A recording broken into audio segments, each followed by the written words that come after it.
बोलिए सद्गुरुदेव जय।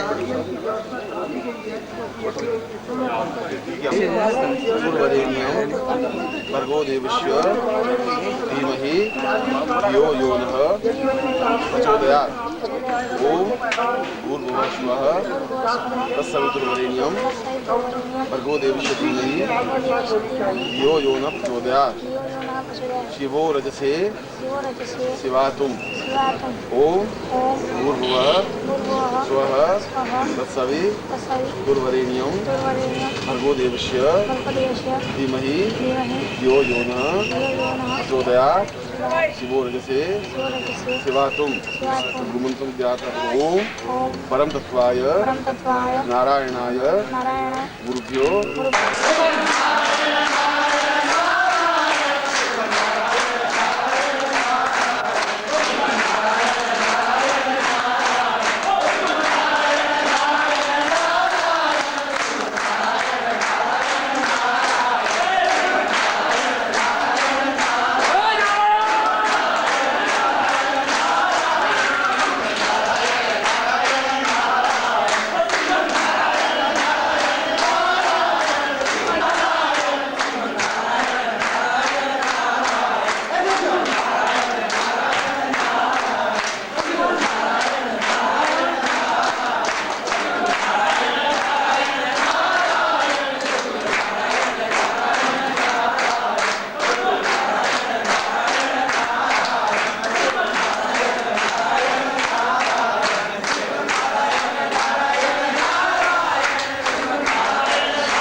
जो दीक्षा हम संपन्न करने जा रहे हैं वो हमें संपन्न करवाए, इसलिए मैं गुरुदेव को उनके चरण में नतमस्तक होते हुए अभिनंदन करता हूँ।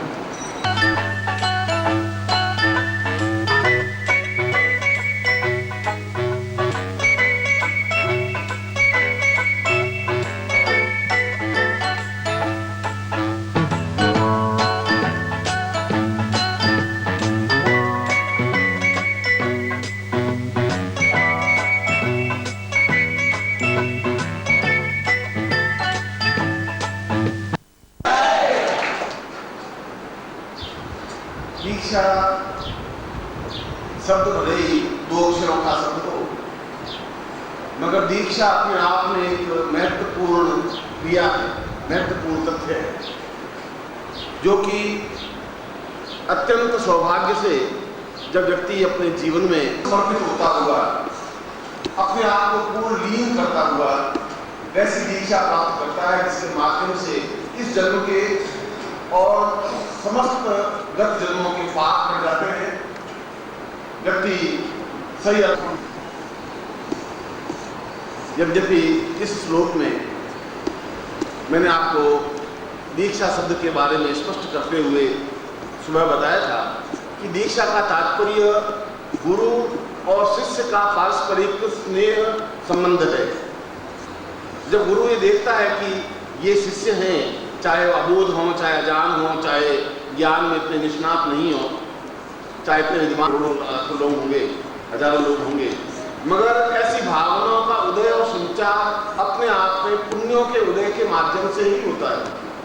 कल मैंने यहाँ के आयोजकों ने आपको सूचना दी थी कि कोई भी व्यक्ति दीक्षा ले सकता है, कि ऐसे शुभ कार्य में कोई भी व्यक्ति लाभ उठा सकता है, मगर जो लाभ उठा रहे हैं वो मेरे सामने है। ये इस बात का परिचय है कि आदमी प्रयत्न करने पर भी उसमें घुटन जो है, घुटन में जिंदा है, उसमें सांस ले रहे हैं, उनमें ताजी हवा लेने की क्षमता नहीं है, उनमें कुछ कर गुजरने की भावना नहीं है, वे कुछ आगे बढ़ने की चाह रखते नहीं है, वे केवल सुनने के लिए हैं और सुन करके जीवन को अपने आप में पूर्णता समझ लेते हैं। क्रियात्मक पक्ष से जब तक उन्हें नहीं किया जाए, दीक्षा तो एक संबंध है, एक आत्मीय संबंध है, एक मधुर संबंध है। वास्तव में आप लोगों ने जो दीक्षा लेने की भावना रखी है, मैंने अपने जीवन में व्यस्त जीवन को मैंने भाग लिया है, मगर पूरा जीवन मेरा संन्यास जीवन में व्यतीत हुआ है। सन्यासी भी अपने आप में एक उद्धर्ष सन्यासी, पूर्ण कठोर जीवन व्यतीत करने वाला सन्यासी, व्यस्त जीवन लिया तो पूर्ण परिश्रम करने वाला व्यस्त, आराम करने वाला व्यस्त नहीं, पड़े पर लेटे रहने वाला व्यस्त नहीं। जीवन में कोई कमी नहीं, अगर मैं यदि कुछ नहीं भी करूँ, तो भागदौड़ नहीं भी करूँ, मेरे जीवन में कोई आशा आकांक्षा नहीं है, कोई इच्छा नहीं है, कोई कमी भी नहीं, मगर मेरे जीवन का यह चिंतन नहीं है। सन्यासी जीवन में भी मैंने पूरे हिमालय के चप्पे को अपनी आंखों से देखा है, अपने पैरों से नापा है, देखा है उन सन्यासियों को, उन योगियों को, वहां के उन पाखंडियों को भी, उन विशेषताओं को भी, और इस बात को अनुभव किया है कि हमारे देश हिमालय में वास्तव में उच्च कोटि के योगी और सन्यासी हैं। और मैं सोचता हूँ कि मैंने उस दीक्षा प्राप्त करने के लिए कितने परिश्रम और कितनी कठिन समस्या नहीं, इसको मैं जानता हूँ। ऊपर धूप, नीचे गंदे पानी, पीने के लिए पानी की कोई व्यवस्था नहीं, भोजन की कोई अता पता नहीं, कुछ पता नहीं कि सामने वाला सन्यासी में कुछ ज्ञान है भी नहीं, कुछ दे भी पाएगा कि नहीं, उनके यहाँ महीने 2 दिन 3 दिन उनकी गंदूर धोते, उनकी सेवा करते, उनकी काम कुछ नहीं प्राप्त होता, नहीं होता, प्राप्त हो भी जाता। सैकड़ों सन्यासियों की खाक छानने के बाद यह आपका अवसर और सौभाग्य है कि आपको ऊपर पंखा चल रहा है, नीचे दरी बिछी हुई है, पीने के लिए पानी की व्यवस्था है, भोजन की पूर्ण व्यवस्था है। गुरु स्वयं कहते हैं कि आपको दीक्षा प्राप्त कर लेनी चाहिए, मैं आपको देता हूँ, और आप है कि बिल्कुल मौन दर्शन बंद के बैठ जाते हैं। इससे बड़ा सौभाग्य आपका कुछ नहीं हो सकता, और इससे बड़ा दुर्भाग्य कुछ नहीं हो सकता कि इतना सुनने के बाद यहाँ आयोजक इतना व्यवस्था कर रहा है और यहाँ का व्यक्ति इतना प्रभु हो गया है, कैसा जीवन चलेगा, क्या होगा जीवन का। मछली मारने वाले जो मछली होते हैं वे, और यदि आप उनको लाकर के और सुंदर गुलाब की सजीव क्यारी में सुला दें, इस महल में सुला देनी नहीं आएगी। यदि उनके ऊपर गुलाब के फूलों का हाथ रखा जाए और वे उसमें खुश हैं। और यदि एक्सपेरिमेंट करना हो तो एक नाली का, जो गंदी नाली में कीड़े बुलबुलाते रहते हैं, आप एक बार ट्राई करें, एक्सपेरिमेंट करें साइंस के हिसाब से। उस किसी कीड़े को निकाल करके साफ पानी से धोइए और धोकर के देखिए अकेले पर, तो चलेगा, जिंदा है, चलने लगेगा। मगर आप उसको उठा के गुलाब के फूल पर दीजिए, तुरंत मर जाएगा। क्योंकि जबरदस्ती उसको गुलाब के फूल रख दिया। सद्गुरुदेव डॉक्टर नारायण दत्त श्रीमाली जी के दुर्लभ वीडियोस, पुस्तक, पत्रिका एवं साधना की निःशुल्क दीक्षा प्राप्त करने के लिए नीचे लिखे हुए नंबर पर वीरल पटेल जी को व्हाट्सएप पे अपना नाम और अपने शहर का नाम लिखकर भेजें। धन्यवाद।